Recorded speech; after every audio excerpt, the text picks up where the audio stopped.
할렐루야, 안녕하세요. 새해 복 많이 받으시기 바랍니다. 오랜만에 강의 동영상을 올립니다. 이제 2025년이 시작되었고, 새해를 시작하면 항상 우리 한국 사람들은 새해 복 많이 받으세요 라고 인사하죠. 중국, 우리나라 사람들은 참 복을 많이 좋아하는 것 같습니다.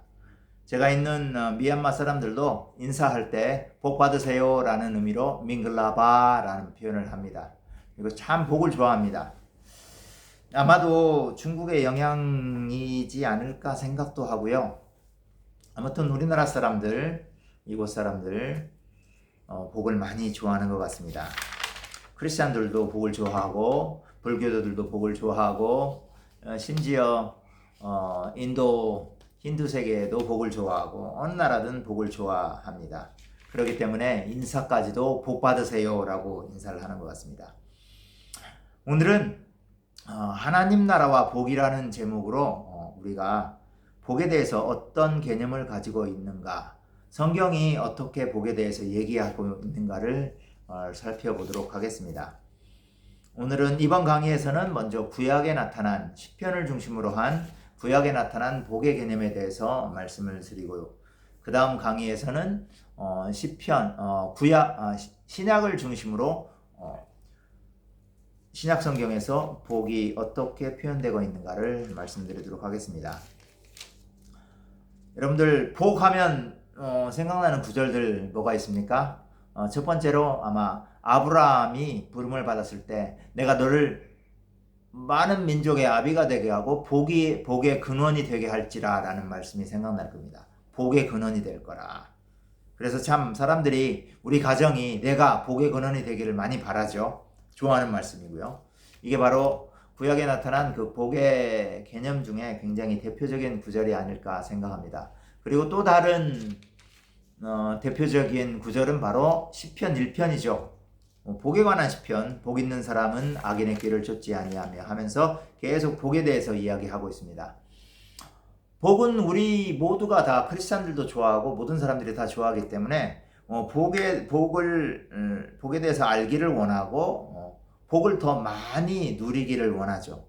그렇다면 바로 성경이 말하고 있는 복이 과연 우리가 생각하고 있는 일반 사람들, 특히 그리고 교회 다니는 많은 사람들이 생각하고 있는 복, 우리가 생각하는 복은 사실은 물질적인 복이죠. 성공, 번영, 자손의 미래, 그리고 내가 현재 돈을 많이 가지고 있고 안전함을 많이 확보해 놓고 자녀들이 편안하게 살 수 있도록 길을 터주고 또 자녀들도 대대손손 복을 누리는 것, 물질적인 풍요함을 누리고 어떤 건강하게 사는 것들, 이런 것들을 복이라고 말하는데 이런 것들이 과연 구약 성경에서도 그렇게 얘기하고 있는가를 살펴보아야 할 것입니다.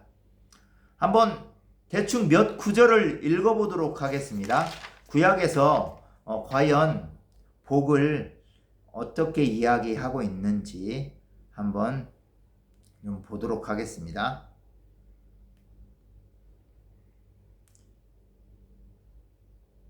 자, 시편 1편부터 1편을 보면 이렇게 돼 있죠. 복 있는 사람은 악인의 꾀를 따르지 아니하며 죄인들의 길에 서지 아니하며 오만한 자들의 자리에 앉지 아니하고 오직 여호와의 율법을 즐거워하여 그 율법을 죄하로 묵상하는 자로다. 여기 보세요. 이 구절에서 돈에 관한 이야기, 성공에 관한 이야기, 출세에 관한 이야기가 나와 있는가? 안 나와 있네요. 그 다음 또 볼까요? 시편 24편 3절에서 6절을 읽어보도록 하겠습니다. 여호와의 산에 오를 자 누구며 그의 거룩한 곳에 설 자가 누구인가? 곧 손이 깨끗하며 마음이 청결하며 뜻을 허탄한 데 두지 아니하며 거짓 맹세하지 아니하는 자로다. 그는 여호와께 복을 받고 구원의 하나님의 의를 얻으리니 이는 여호와를 찾는 족속이요 야곱의 하나님의 얼굴을 구하는 자로다. 이렇게 되어 있어요. 이 시편 24편 3절부터 6절까지에도 복이라는 말에 물질적인 번영, 풍요, 성공이란 말이 나와 있지 않고요. 33편 12절을 한번 볼까요? 여호와를 자기 하나님으로 삼은 나라, 곧 하나님의 기업으로 선택된 백성은 복이 있다. 여기도 물질에 관한 것이 나오지 않고요. 오히려 하나님에 대해서 나와 있습니다. 그리고 시편 34편 8절은 여호와 하나님께 피하는 자가 복이 있다라고 말하고 있고요. 너무나도 많습니다. 그리고 41편 1, 2절에 보면 가난한 자를 보살피는 자들이 복이 있다. 그죠? 그리고 시편 73편 마지막 부분 28절에 보면 여호와께 가까이함이 내게 복이라. 하나님께 가까이함이 내게 복이라. 하나님하고 가까이 사는 것, 늘 친밀하게 교제하는 것이 복이라고 얘기하고 있습니다. 아직까지 물질적인 복에 대해서 한 가지도 얘기하지 않고 있어요. 성공에 대해서도 얘기하지 않고 있고요. 건강에 대해서도 얘기하지 않고 있습니다. 정의를 지키는 자들이 복이 있다. 이렇게 얘기하고 있고요. 또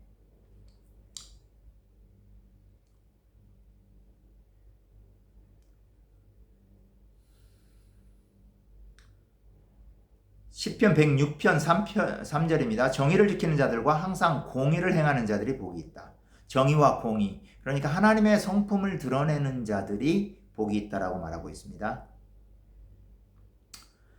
시편 128편에 보면 1절에 여호와를 경외하며 그의 길을 걷는 자가 복이 있다. 여호와를 두려워할 줄 아는 자, 주님 앞에 두려워 떠는 자들이, 그리고 그 길을 걷는 자들이 복이 있다. 이렇게 얘기하고 있습니다. 그리고 시편 145편 5절 보니까 야곱의 하나님을, 이스라엘 하나님을 자기 도움으로 삼으며 하나님에게 자기 소망을 두는 자가 복이 있다.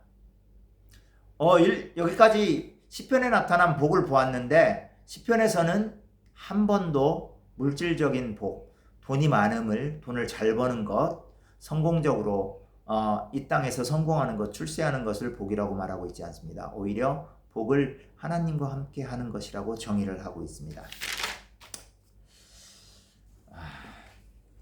그 다음에 그러면 구약 성경에 이제 시편을 중심으로 이렇게 복이라는 것들을 대충 이런 식으로 서술하고 있는데, 그러면 시편 기자들은 이스라엘 사회 가운데서 살고 있었죠. 사실 시편 기자들이 쓴 것처럼 복에 대해서 구약 시대의 이스라엘 사람들이 그런 방식으로 생각하는 사람들은 많지 않았어요. 사실 시편 기자들은 다 종교적인 지도자들이고 정말 하나님 앞에 신실한 자들이었어요. 제가 보기에는 아주 극소수 신실한 사람들이었어요. 그 사람들이 하나님을 갈구하고 갈망하고 이런 것들이 복이다라고 얘기하고, 많은 이스라엘 백성들을 이렇게 선도하고 영적으로 이끌었던 사람들이죠. 그렇지만 구약 시대 때 권력자들, 정치적인 권력을 가진 왕들, 군대의 수장들, 그리고 심지어 종교적인 지도자들, 그리고 사회적인 지도자들이 다 이렇게 복에 대해서 그런 식으로 생각하고 있던 것이 아니죠. 그리고 많은 이스라엘 백성들은 대부분 그 바알과 아세라 종교, 이제 이스라엘 땅이 가나안이잖아요. 그 남부 가나안인데, 남부 가나안 쪽에 이제 지배적인 종교는 바알과 아세라 종교였단 말이에요. 바알과 아세라 종교는 당연히 여러분들 우리가 잘 알지만 기복적인 종교였어요. 이 구약 시대 때가 시작되는 것은 이제 보통 우리가 아브라함 때부터 시작을 하면, 아브라함 때가 이제 BC 한 18세기고, 더 정확하게 이제 이스라엘이 시작을 하려면 이제 모세 때가 이제 BC 15세기, 이제 가나안 땅에 들어가면 14세기라고 할까요? 14세기, 15세기, 14세기. 그리고 다윗 시대, 솔로몬 시대 이때가 BC 10세기 이렇게 됩니다. 그리고 이사야 시대 때가 이사야, 아모스, 미가, 호세아 이때가 8세기고요. 에레미야 때는 7세기고, 이제 학개, 스가랴, 말라기 이때는 이제 5세기, 이렇게 가나안 땅에서, 이제 바벨론 땅에서 돌아왔을 때, 이런 때인데, 이스라엘 백성들이 가지고 있던 대부분의 많은 사람들이 가지고 있던 복에 대한 세상은 어디로부터 영향을 받았냐면, 가나안 종교인 바알과 아세라 종교의 영향을 받았습니다. 그러면 남부 가나안 땅이죠. 이스라엘 백성들이 살고 있는 그 가나안 땅은 팔레스타인 지역이죠. 남부 가나안의 종교가 바알과 아세라라고 그랬잖아요. 이것은 기복 종교예요. 복을 비는 종교고요.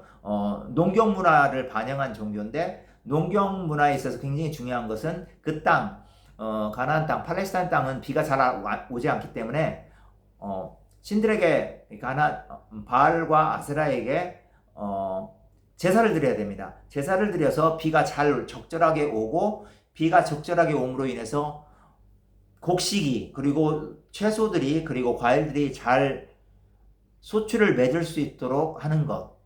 이게 가나안 종교의 핵심적인 본질이었어요. 결국 그러니까 그게 말하자면 기복, 물질적인 복을 비는 종교였죠. 가나안의 종교인 바알과 아세라 종교는. 그러면 이 가나안의 종교 바알과 아세라 종교가 영향을 어디서부터 받느냐? 이것은 바로 BC 18세기 전, BC 18세기, 그러니까 1700년 뭐 요때는 언제냐면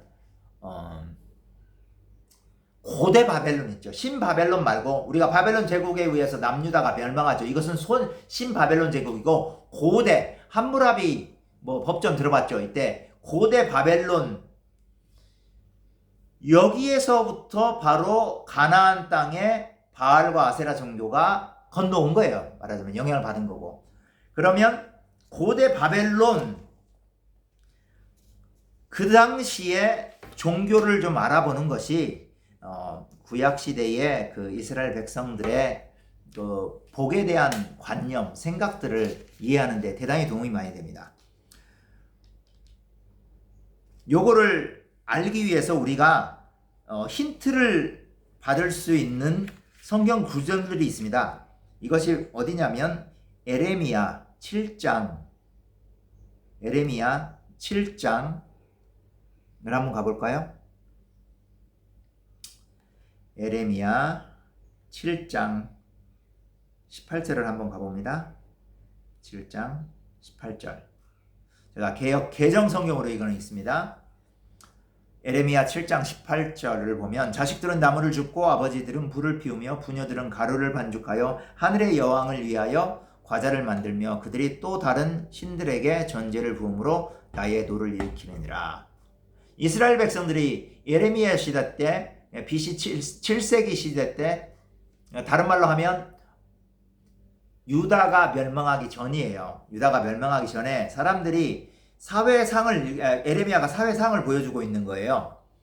사람들이 뭐라고 하고 있었냐면 하늘 여왕을 위하여, 하늘 황후라고도 해요. 하늘 여왕을 위하여 제사를 드린다고 해서 과자를 만들고, 또 그 다음에 전제라는 것은 뭐냐면 물로 포도주를 부어서 드리는 제사를 전제라고 합니다. 이런 것들을 드렸다는 거예요. 이스라엘 백성들은 누구에게 제사를 드려야 됩니까? 아도나이 하나님, 여호와 하나님께 제사를 드려야 되는데, 예레미야 당시의 사람들이 누구에게 제사를 드렸다? 하늘 황후, 하늘 여왕을 위해서 제사를 드렸다, 이겁니다. 그러면 하늘 황후 혹은 하늘 여왕은 누구냐? 이 히브리어로 보니까 이게 어떻게 되냐면 몰레케트라는 발음으로 되어 있어요. 몰레케트라는 단어로 되어 있는데, 몰레케트가 뭐냐면 이시타르예요. 이시타르라는 말은 다른 말로 하면 아스다롯이라고 구약 성경에 나와 있고요.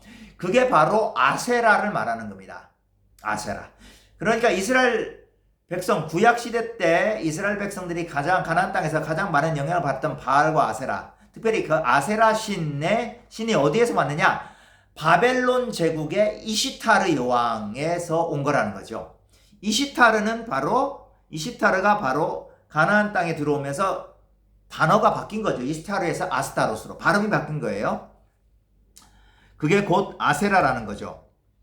에레미야 때 이스라엘 백성들이 여호와 하나님께 복을 위해서 여호와 하나님께 제사를 드리고 저들의 삶을 드리는 그 제사를 여호와 하나님께 드리는 게 아니라 복을 위해서, 자기 자녀들이 잘 먹고 잘 살기 위해서 아스다롯, 아세라 신은 이시타르한테 제사를 드린다는 거죠.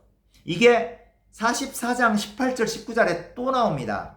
예레미야 44장 18절 19절을 한번 가볼까요? 예레미야 44장 18절 19절.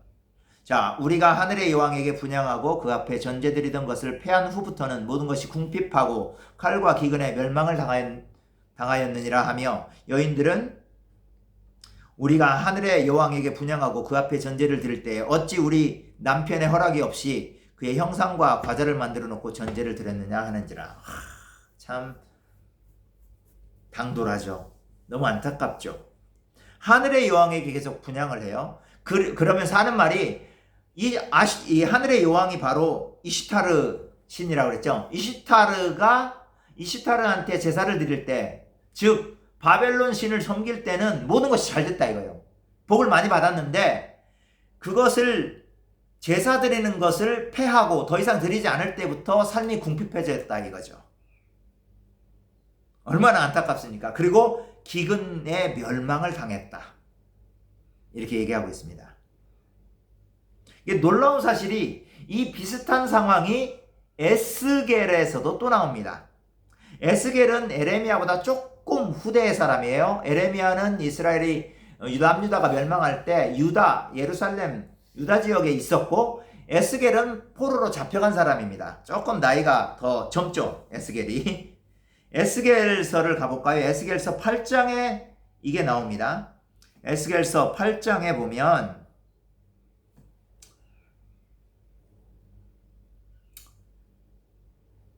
에스겔서 8장을 봅니다. 에스겔서 8장 14절부터 볼까요? 그가 또 나를 데리고 여호와의 전으로 들어가는 북문에 이르시기로 보니 거기에 여인들이 앉아 단무스를 위하여 애곡하더라. 그리고 16절에 보면 그가 또 나를 데리고 여호와의 성전 안뜰에 들어가시니라. 보라, 여호와의 성전 문 곧 현관과 제단 사이에서 약 25명이 여호와의 성전을 등지고 낯을 동쪽으로 향하여 동쪽 태양에게 예배하더라. 다른 말로 하면 태양신에게 예배하더라 이거예요. 17절에 보면 또 내게 이르되 인자야 내가 보았느냐 유다 족속이 여기에서 행한 가증한 일을 적다 하겠느냐. 그들이 그 땅을 폭행으로 채우고 또다시 내 노여움을 일으키며 심지어 나뭇가지를 그 코에 두었느니라. 분노를 일으키는 행위죠. 나뭇가지를 그 코에 코에 두는 그 이방 종교, 태양신을 섬길 때 하는 행위를 통해서 하나님을 분노케 하고 하나님의 노여움을 사는 거죠.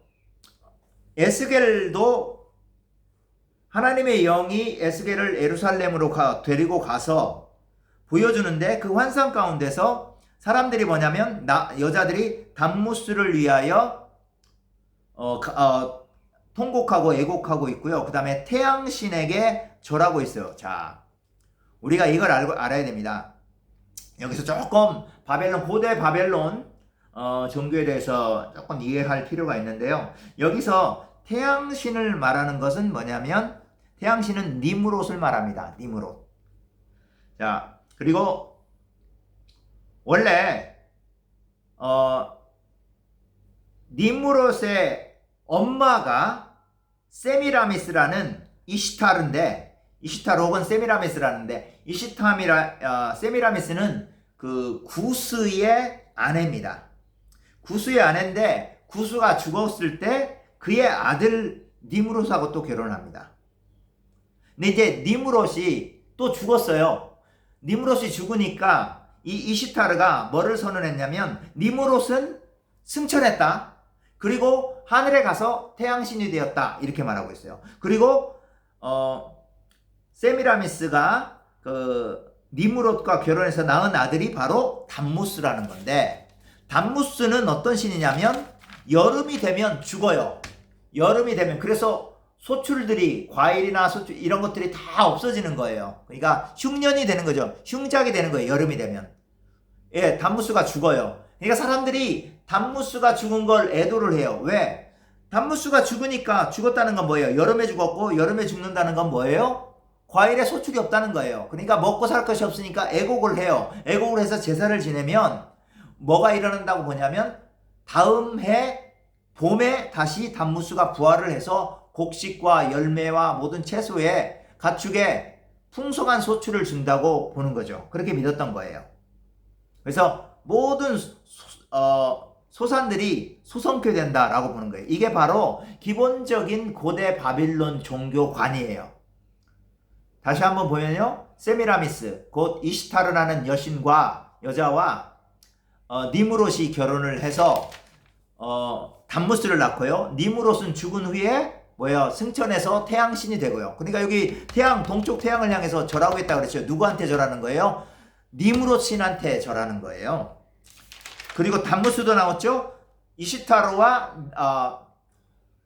니무롯이 결혼해서 누굴 낳았다고요? 담무스를 낳은 거예요.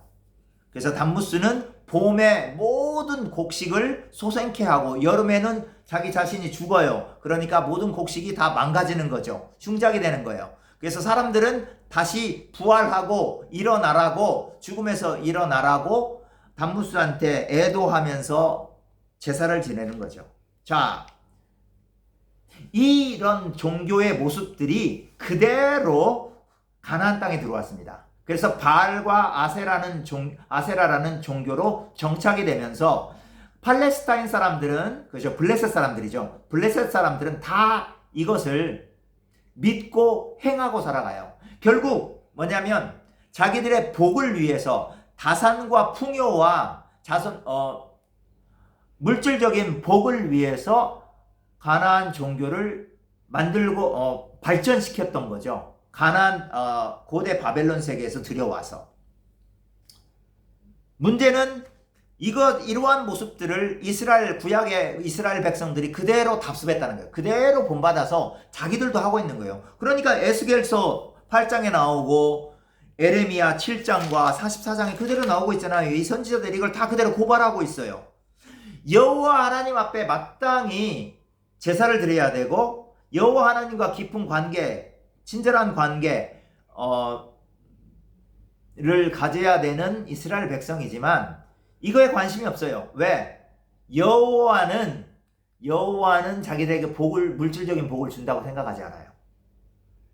이것에 관한 실존적인 문제가 바로 BC 9세기에 있었던 갈멜산상의 대결, 엘리야 선지자와 850명의 바알과 아세라 선지자의 대결이죠. 자, 우리가 바알에 대해서 이해할 필요가 있습니다. 그 땅에 북왕국 시절에 아합왕 시절이죠. 3년간 비가 내리지 않았어요. 열왕기상 18장 초반에 보면 3년간 비를 내리지 않겠다라고 엘리야를 통해서 하나님께서 선포합니다. 왜 그랬을까요? 아합의 와이프가 시돈의 공주인 이세벨이잖아요. 시돈이라는 나라는 바로 아세라 종교가 시작된 나라예요. 아세라 종교를 적극적으로 도입해서 권장한 나라인데 이 이세벨이 아합과 결혼을 해서 아합의 왕비가 되면서 무슨 일을 했냐면 그 당시에는 이스라엘의 종교가 여호와 종교잖아요. 여호와를 믿잖아요. 여호와 종교에서 이세벨로 인해서 아세라 종교가 국가적으로 합법화돼 버립니다. 국가 종교가 되버려요. 그러면서 여호와 제사장들을 죽여버립니다. 많이들. 아합이. 그래서 하나님께서 이것에 대한 저주로 언약적인 저주인 것이죠. 하나님의 말씀을 듣지 언약을 지키지 않으면 언약적인 저주가 따른다고 레위기 26장, 신명기 28장에서 말하고 있잖아요. 이 언약적인 저주로서 비가 내리지 않는 거예요. 이것을 엘리야는 선포했고 이게 이제 큰일이 났다. 문제 있다. 뭐가 문제냐? 이것에 대해서 우리가 단판을 짓자 해서 결국 엘리야는 누가 잘못된 거냐? 이스라엘 백성들 바알과 아세라를 따르는 이 바알 아세라 종교가 잘못된 거냐 아니면 여호와 종교가 잘못된 거냐 대한 판가름을 내는 겁니다. 이 열왕기상 18장 그래서 갈멜산산 대결에서 누가 이깁니까? 여호와 하나님께서 엘리야가 기도하고 제단을 쌓을 때 불로서 응답하셔서 여호와 하나님 역시 살아가시고 여호와 하나님은 올바르시다라는 걸 보여주는 거죠. 그래서 무엇이 탄로가 났느냐? 결국 검증이 됐냐면 이스라엘 백성들이 비를 위해서 비의 신, 천둥의 신, 번개의 신 바알에게 제사를 드리는 것이 잘못됐고 이것을 하나님께서 엘리야가 제사를 드렸을 때 불로서 응답하심으로써 말미암아 비를 내려주시는 것은 여호와 하나님이지 바알 신이 아니다라는 걸 분명하게 보여준 겁니다. 우리가 여기서 구약의 복의 힌트를 찾아야 돼요. 자, 복은 바알과 아세라 혹은 바벨론의 니므롯, 이시타르로서 거기에서 오는 게 아니라 누구에게서 온다? 여호와 하나님, 아도나이에게서 온다라는 것을 알아야 됩니다. 그러면 이제 구약에서 특별히 시편에서 복에 대해서 어떤 식으로 얘기하고 있는가? 아까 중요 대표 구절들을 쭉 얘기했지만 다시 한번 검토해 보도록 하겠습니다. 시편 1편을 한번 가보도록 하겠습니다. 시편 1편. 복 있는 사람이 어떤 사람이냐면 1절에 보면 악인들의 꾀를 쫓지 않고 죄인들의 길에 서지 않고 오만한 자의 자리에 앉지 않는 자들이라고 했어요. 악인들의 꾀를 따르지 않는다. 악인, 죄인, 구약시대 때 항상 이 유사어를 잘 알아야 된다죠. 악인, 죄인, 게으른 사람들, 그리고 부자들. 이게 다 악인들입니다. 악인들. 이런 사람들의 특징은 뭐냐면 오만해요. 교만해요.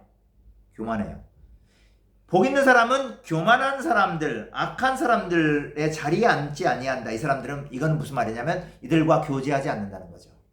이런 사람들과 관계하지 않고 2절에 보면 복 있는 사람은 어떤 사람이냐면 여호와의 율법을 즐거워하여 그 율법을 주야로 묵상하는 사람이라고 그랬어요. 복 있는 사람은 여호와의 율법을 즐거워한다. 하나님께서 이스라엘과 언약을 맺으시고 언약의 법으로서 율법을 주셨죠. 10계명과 613가지의 율례를 주셨어요. 이것을 읽으면서 즐거워하고 그 말씀에 순종하는 거예요. 이것이 바로 하나님의 통치를 받는 거고 이 안에 있는 것이 바로 복이라고 얘기합니다. 이 안에 있으면 너희가 부자가 된다 이렇게 말하는 게 아니에요. 성경은 율법을 즐거워하고 율법을 소리내어서 읽고 이것을 바로 주야로 묵상하는 자, 묵상이라는 단어를 써요. 이 묵상이라는 히브리 단어는 이미 많이 알려져 있지만 하가 이거는 소리를 조그만하게 내서 여호와는 나의 목자시니 내게 부족함이 없으리라. 복 있는 사람은 악인들의 꾀를 따르지 아니하며 죄인들의 길에 서지 않으며 이렇게 하는 것이 묵상하는 겁니다.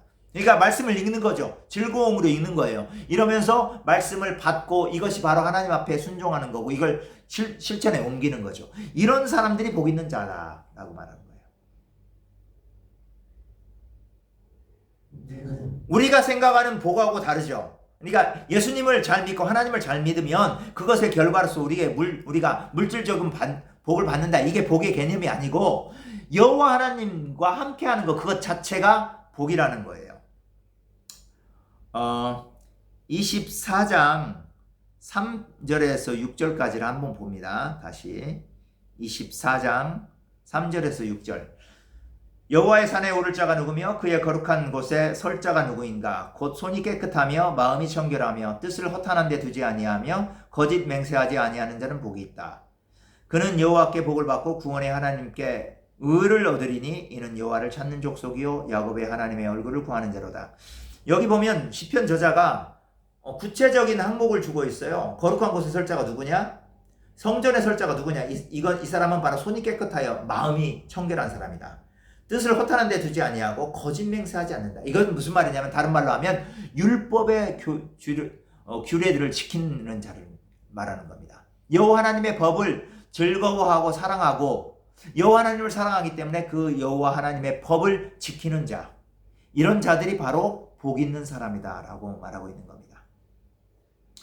그리고 정의를 지키는 것과 공의를 행하는 자가 복이 있다. 시편 106편 3편 3절에 이렇게 얘기하고 있죠.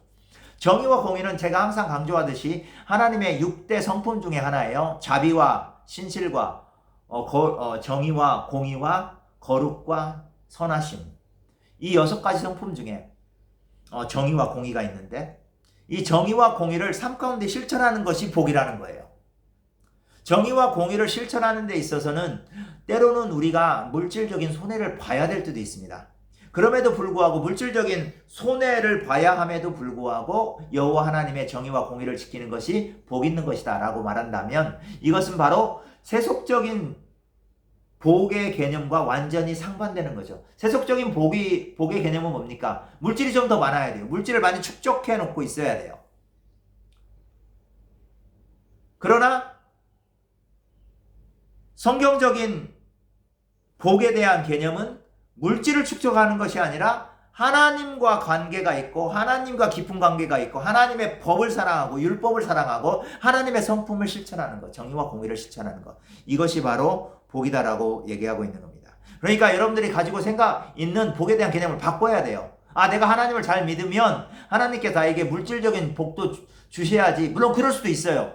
그렇지만 하나님과 함께하는 것 자체가 복이라는 생각을 가지고 살아야지, 꼭 내가 하나님을 잘 믿었기 때문에 하나님은 나에게 복을 줘야 되는데 내 자녀에게 뭐 좋은 집, 좋은 가문에 시집가고 장가가야 된다, 이렇게 생각하면 안 돼요. 이것은 만약에 그렇게 생각한다면 그것은 바로 바알과 아세라 종교의 복에 관한 개념과 똑같다는 겁니다. 우리는 이것에서 벗어나야 됩니다.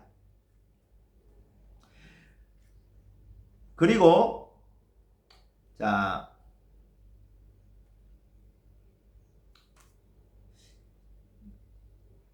시편 119편을 한번 볼까요? 성경에서 제일 긴 장이 나와 있는 거죠. 시편 119편 1절 2절 한번 볼까요? 행위가 온전하여 여호와의 율법을 따라 행하는 자들은 복이 있으며 여호와의 증거들을 지키고 전심으로 여호와를 구하는 자는 복이 있다. 그렇죠. 여호와의 율법을 따라 행하는 자들, 그냥 실천하는 거죠. 하나님의 말씀을 율법을 따라 행한다는 것은 뭐를 전제하냐면 율법을 읽는 거예요. 그러니까 하나님의 말씀을 읽고 듣고 행하는 자들이 복이 있다라는 거예요. 그리고 여호와의 증거들을 지키고, 여호와의 증거라는 말은 다른 말로 하면 율법이에요. 또한 율법, 하나님의 말씀을 전심으로 구하는 자들이 복이 있다. 잘 생각해야 돼요. 우리는 너무나 죄된 본성이 많이 있어서 충만해져서 복이라는 것을 반드시 물질적으로 환산하려고 합니다. 그러나 복이라는 개념은, 하나님의 복은 물질적으로 환산하는 개념이 아닙니다. 여호와 하나님을 구하는 것 자체가 복이고, 말씀을 구하는 것 자체가 복이고, 말씀을 행하는 것 자체가 복입니다. 우리가 그러면 마지막으로 이제 복의 개념 두 가지를 말씀을 드리고자 합니다. 구약에 쓰여진 그 복이라는 단어가 두 가지가 있습니다. 첫째는 뭐냐면 바라크라는 단어가 있고요. 두 번째는 아샤르라는 단어가 있습니다. 바라크라는 단어는 뭐냐면, 하나님과 언약 관계 안에서 하나님께서 그 언약을 맺은 이스라엘에게 일방적으로 주는 어떤 긍휼과 자비와 선물, 이런 것들을 바로 그걸 다 합쳐서 바라크라는 단어로 썼습니다. 바라크. 이게 바로 복인데, 한마디로 요약을 하면 이 바라크는 하나님과 이스라엘이 하나님과의 언약 관계를 맺으면서 그 안에서 하나님으로부터 받는 모든 것, 이것을 바로 바라크라는 복으로 말하고 있습니다. 두 번째, 아샤르라는 단어가 있는데, 시편 1편에 나와 있는 단어가 복 있는 자는 이라고 했을 때 아샤르라는 단어를 썼습니다. 이것은 뭐냐면 하나님과 관계 안에 있어요. 하나님의 통치 안에 있어요. 자, 하나님 나라 사상 중에 제일 중요한 것이 하나님이 왕으로서 우리를 통치하신다죠. 그러면 우리는 하나님 안에 있고 하나님은 우리를 통치하는 거예요. 그래서 하나님은, 우리가 하나님과의 통치 안에 있으면서 하나님의 통치를 받으면서 우리가 그 통치에 반응해서 순종하는 거예요. 순종을 합니다. 그러면서 하나님의 말씀을 사모하고, 왜? 하나님께서 우리를 말씀으로 통치하시기 때문에 그 말씀을 사모하는 겁니다. 그래서 하나님의 통치에 대한 반응으로서 말씀을 사모하고 주님과의 관계를 소망하며 간절히 원하는 것, 이것을 바로 아샤르라는 것으로 표현하고 있고요. 그 아샤르가 바로 복이 있다, 복이라고 표현을 하고 있습니다.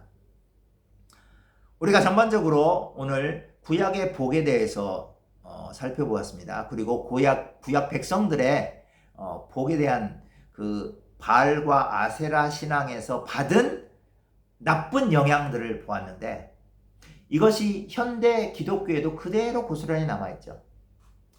말씀드리고 싶은 게 많지만 대표적으로 생각해 보죠. 정광훈 목사 아시죠? 정광훈 목사님. 그분이 왜 그렇게 행동하고 있을까요? 바알과 아세라적인 복의 관을 가지고 있기 때문에 그래요. 그분은 하나님 나라 기업에 대한 복 이런 개념 없는 사람입니다.